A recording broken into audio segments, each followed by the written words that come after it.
Frankie Edgar got the job done against Cub Swanson again at UFC Fight Night 128, just in different fashion than the first time.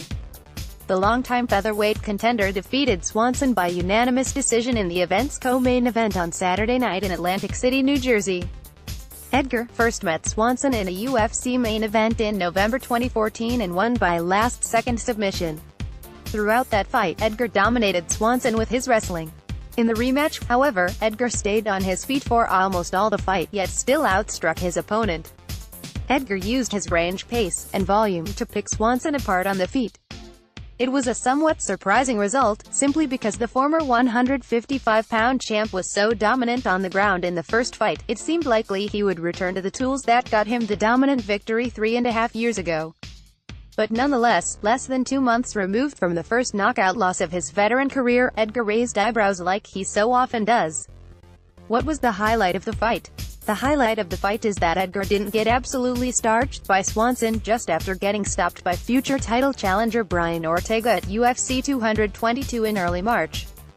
Even though he won, I'm still not sure Edgar returning to the cage so soon after the disappointing loss was a good idea. Ultimately it paid off, but it could have gone so poorly for Edgar. It was far from a guarantee that he would look his usual self against Swanson on Saturday in his home state, in front of his family and friends. So the fact that nothing terrible happened to Edgar, whose better days are most likely behind him, was quite relieving, and the best part of the Swanson rematch. And hey, maybe Edgar does still have what it takes to contend at 145 pounds, only time will tell. Where do these two go from here? Edgar called for the winner of Max Holloway vs. Ortega, which takes place July at UFC 226 for the UFC featherweight title.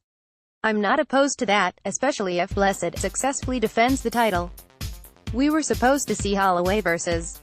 Edgar last December, then again in March, and we still have yet to, and it's a fight I'd still watch. That said, Edgar has a family to tend to, he's gone through some personal losses over the past few weeks, and he's fought twice in the past 2 months. He should take a bit of time off and come back closer to the end of the year. Swanson fell short again to Edgar, but it's not the worst loss of his career, because at the end of the day, he was the underdog, and he'd lost to Edgar before. Swanson can still hang with most of the elite featherweights, but he'll never be in title contention again. I'd like to see a rematch with Ricardo Lamas occur next, but Lamas happens to be booked against Mirsad Bektic in June. Perhaps Swanson can face a loser of that bout. A fight against Josh Emmett wouldn't be a bad option, either. Watch now, later, or never.